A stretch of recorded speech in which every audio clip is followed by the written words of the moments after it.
Guys, my name is Jess and today I want to talk with y'all about Percy Jackson and the Lightning Thief, the first book of the Percy Jackson and the Olympians series by Rick Riordan. I think that's how you pronounce his name. I'm not sure. I'm pretty sure everyone here has heard about Percy Jackson at some point in time in their lives. If you are one of those people who have no clue what this storyline is about, it is about a 12-year-old boy. His name is Percy Jackson, obviously, and he's dyslexic, and there's a reason for that.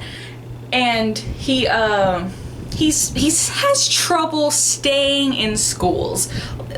He can't last at one school for more than a year. He always gets kicked out because there's always some type of trouble following him. There's always something weird going on that he can't exactly explain his way out of, and he doesn't really know why that is. So we find out that he's a half-blood, half Greek god, half human.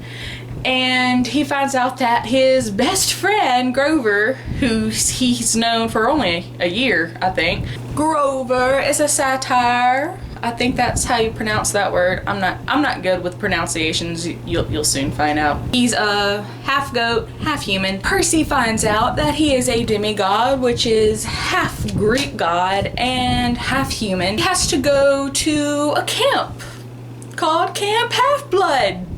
Get it? For demigods, for half-bloods. Apparently, Zeus, the Greek god of the sky, Zeus's lightning bolt has been stolen, and he thinks that Percy was actually the one to steal it. Go on a quest to find Zeus's lightning bolt before he starts an all-out war against the other gods. That's pretty much essentially what the book is about. If you have not read it yet, I would suggest for you to leave now. I strongly recommend this book. I honestly did not think I was going to enjoy it as much as I did, even as much hype as there was about this book. No, highly recommend. You need to pick it up, read it, and come back, and then you can tell me whether or not you agree with my opinions. Okay? Bye. I usually don't like stories that start out as if they're talking to you, like the whole look, they're actually like talking. I don't really usually like stories that talk like directly to you, especially like in the beginning. I don't know why, I just never liked it. But it started out that way. That's how it started out. It started out with Percy telling us, if you see yourself in these pages, stop reading now. If you think this is a work of fiction, I envy you for being able to think that. And I don't know, it's just the way he did it was very entertaining.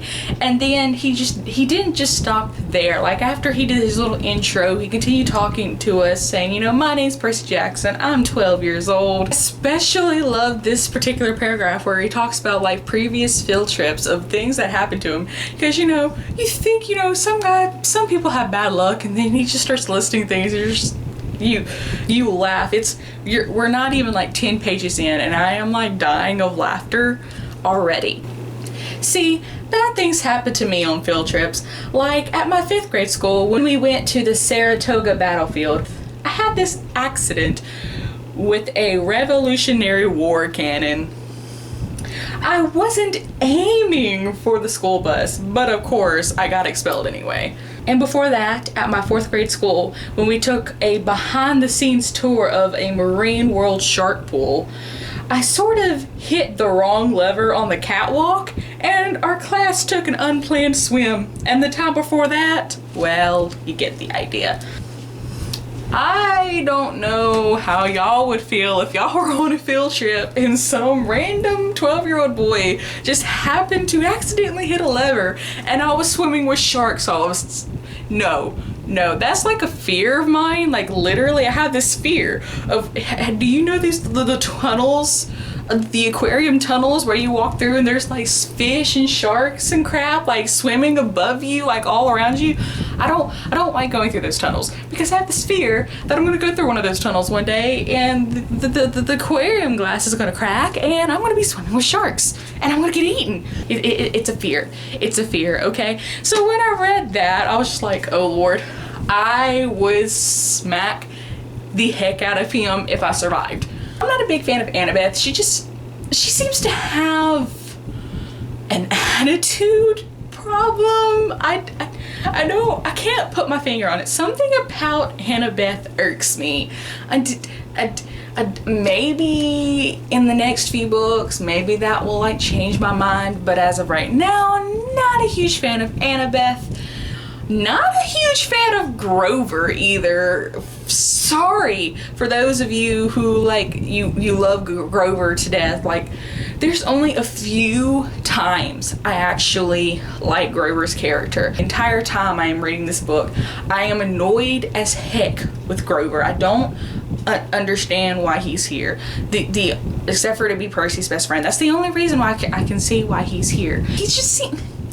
He's whiny, okay? He's whiny. That's the only thing I can think of to say about Grover's character. Let's talk about the Lotus Hotel. I knew something wasn't right because they just kind of strolled in and they were like giving them like a free credit card and Percy's like, cool, so when does the limit run out?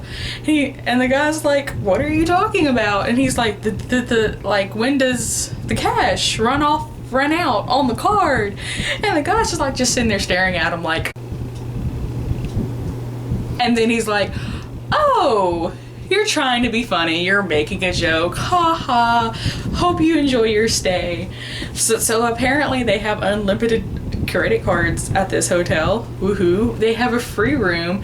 They just so happen to know the size of their of their clothes, of what size clothes they wear, and no one finds this at all weird. No one finds this a little iffy when they go in.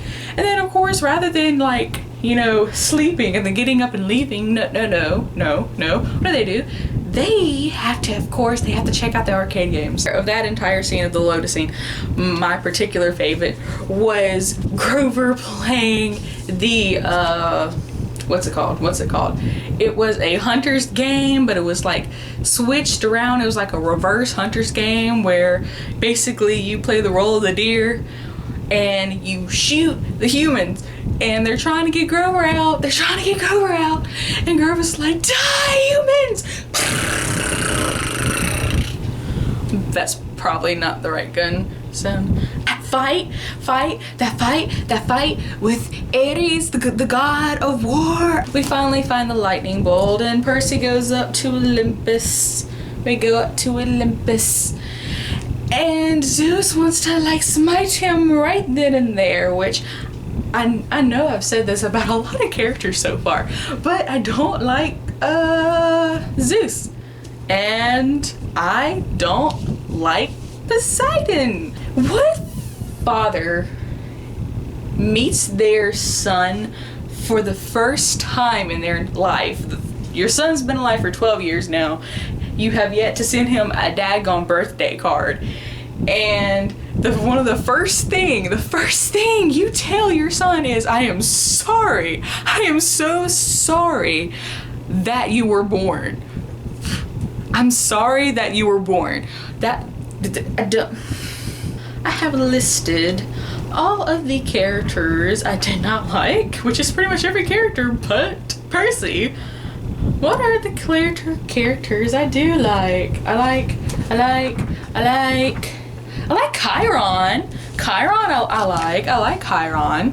Lucas the traitor. Okay, I'm not exactly sure why that was supposed to be a surprise. I was waiting for someone to catch on. At the very end of the book, like, we have wrapped everything up, but the book's still going on. I'm just like, okay, something's gonna happen.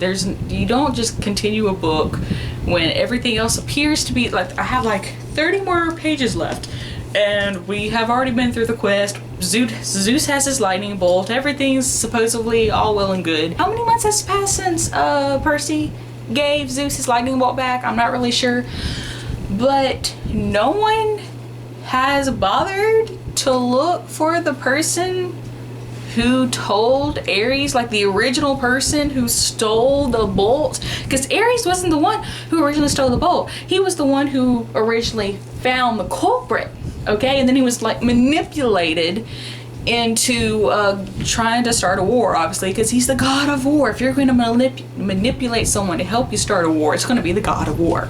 But no one seemed to be like, everyone was on Percy for finding the lightning bolt. That had to be done ASAP. Okay, it's done now. But don't you kind of want the person who stole the lightning bolt to be found, so you can like punish him however that punishment may be, whether you get struck by lightning by Zeus, or maybe you jail. Do they have a jail? I don't think they have a jail. Do they have a jail for demigods? That's interesting. I want to know if there's going to be a jail for the demigods. That's what I want to know. That is it for my review of Percy Jackson and the Lightning Thief. I cannot wait to find out where Rick Riordan is planning on going with this series. I can't wait to see how other Greek myths, I can't wait to see what other Greek myths he tries to intertwine with the storyline. I can't wait to see his viewpoint or his little dabble. Or I can't wait to see his spin on things. I can't wait to see his spin on the old Greek legends. Tell me, what do you think about my comments in the thingamajig below the video where you post comments, obviously. Anyway, I hope y'all have a good night, or good day, depending on what time you decide to watch this video. Bye!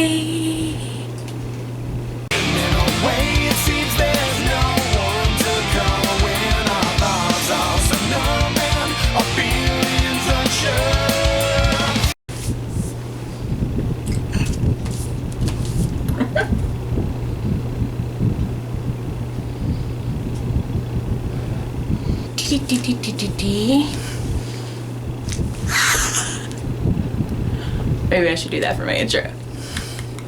Hey guys, this is Jess. Why am I doing Jess hands?